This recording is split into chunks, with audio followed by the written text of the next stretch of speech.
Welcome to another episode of Weird Beard Fishing, y'all. So today, back out on the boat, but I got a little bit of a surprise. I got my dream truck.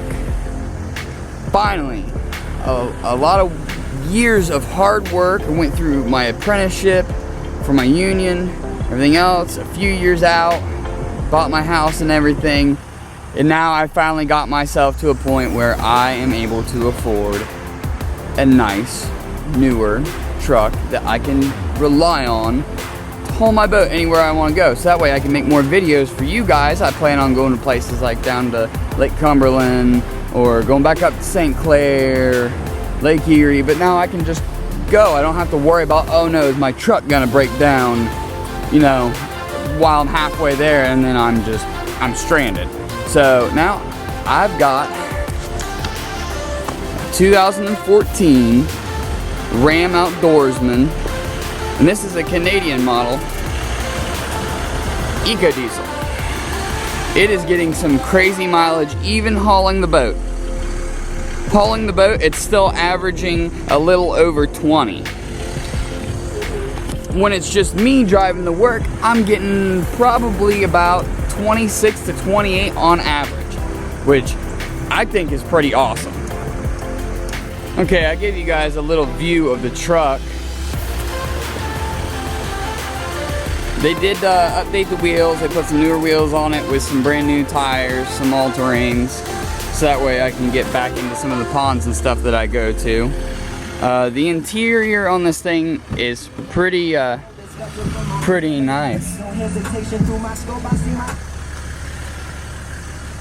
Excuse the dirtiness. I was eating on the way here. But as I was saying, it's pretty nice. And as you can see, I reset the odometer when I was coming up here and hauling the boat. 20.7 miles per gallon average while I'm pulling the boat. That's pretty awesome. So if I would definitely recommend an Eco Diesel. I mean, it's pretty nice, and this back is extremely roomy. I mean, I couldn't even find floor mats to fit it. These things are tiny, and the awesome part is that below this floorboard right here, kind of hard to see, but that's a storage compartment, and there's one on both sides.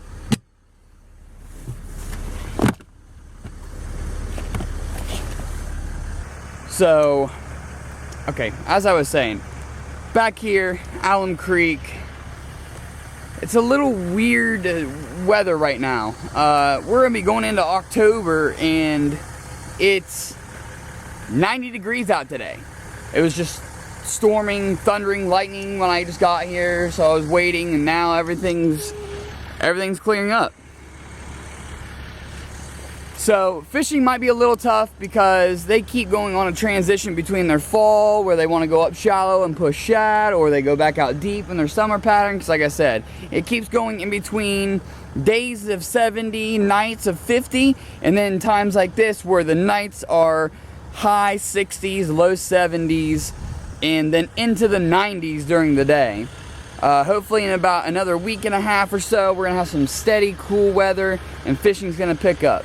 But let's go see what we can get today.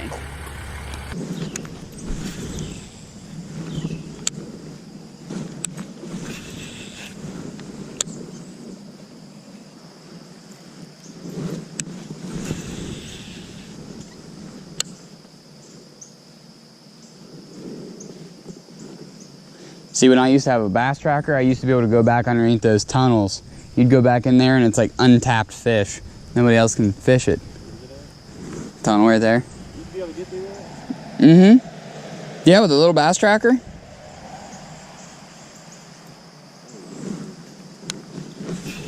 All he needs is a little bass tracker. You can buy one for like 1,500 bucks. I sold my bass tracker for 2,500, but mine had been completely redone. I stripped out all the wood. I replaced it with all 3/4 inch marine grade wood, all new carpet, refreshed the motor. I left the depth finders and everything else on it for the guy, and a brand new trolling motor. And I told him, hey, you throw in $100, I'll give you four combos to start off with too. Cause he didn't have anything. He's like, man, I went through some hard times and I had to sell everything I had. I said, listen, $100. And I gave him I saw some Black Max combos that were like a really good deal. They were like 35 bucks a piece at a flea market. I'm like, fuck, I can make some money off that. And I bought them. And then that opportunity came up to just give that dude a deal. I was like, I'll lose money, but I'm helping somebody.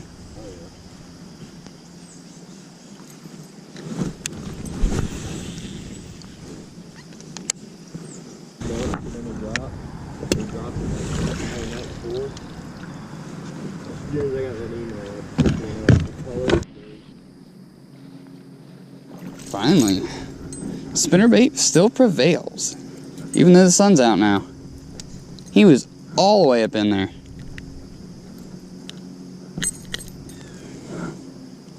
It's so weird. Like, look how chunky he is on the top, but then narrows down so much. My dad's stuck in class right now. I said he's stuck in class right now. He's doing his OSHA 30. I said, I'm gonna send you pictures, because he sends me pictures whenever he's fishing, and I was stuck in class when I was an apprentice.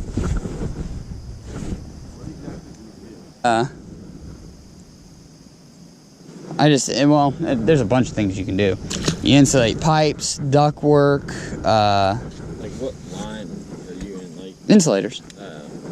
That's my union by trade. Local 50 insulators.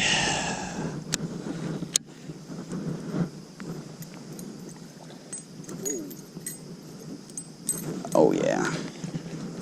Spinnerbait day all day, bud. See, isn't it crazy? People don't mess with these backs back in here at all.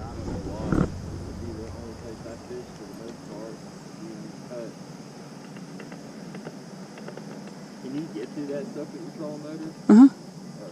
Yeah, I'm not gonna go like through the dead center of it, but like going through these little patchy areas. Yeah.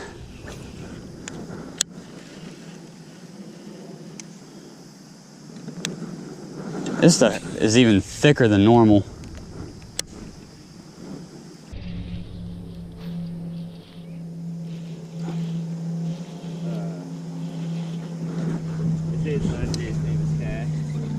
Oh, there we go. Found her. Nice. Stick to the spinnerbait. I can't put it down. This is why I can't. It's like the only thing I catch anything on. All the way up in the back of that thing. He's got a leech on him. You guys see that inside of his mouth?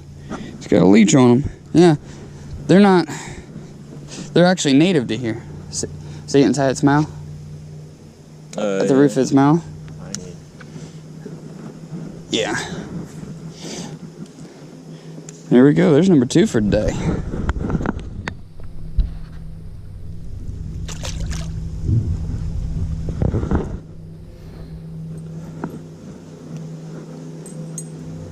Thanks KVD for making a good spinnerbait. I appreciate it. This is the only one that really, I think, compares to Dobbins. Dobbins is the best. They're a D-Beast. Yeah, I had a couple Dobbins. Sure, I still got them. And look, that's like inches of water. Yeah.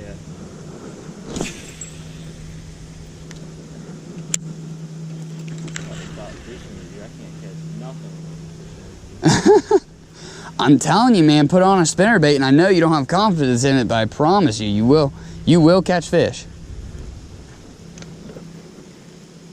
I did this 4 years ago at Lake Erie, West Harbor.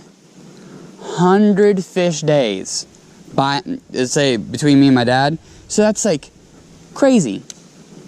A crazy amount of fish.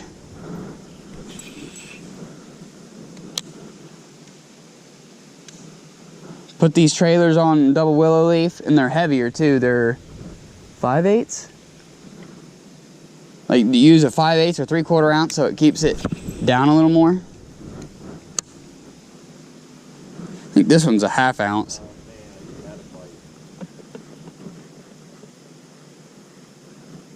I'm telling you, they're definitely in these places up in this grass. I think that's why everybody's having such a hard time finding fish. It's because they're actually way up in the grass. They're like, oh, it's so grassy, fish aren't even there.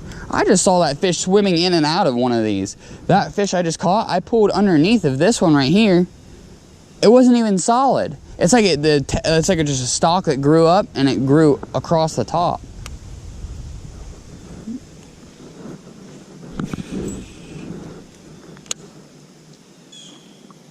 Gotta have faith in the spinner bait.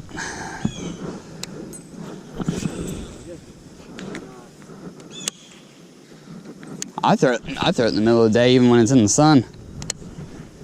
Have you ever watched some of the studies, like some of the fishing classes from colleges and stuff about water clarity? You think you can see it real well and it's real shiny right here, right?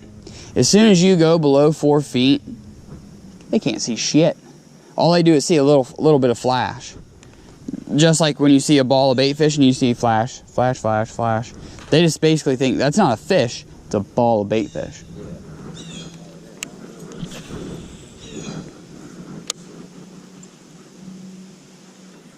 You ever watch the episodes of something like the Guggen Squad guys when they went down to Mexico? 1 ounce spinnerbaits, let it hit the bottom and drag it. I think that's crazy.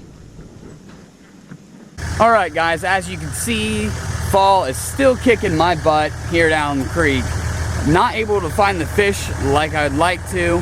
Not as good as Deer Creek, but it is what it is. It's the weekend, it's when I can fish, it's when I have the most time. I'll take it. I'll catch you guys next time on the next episode of Weird Beard Fishing.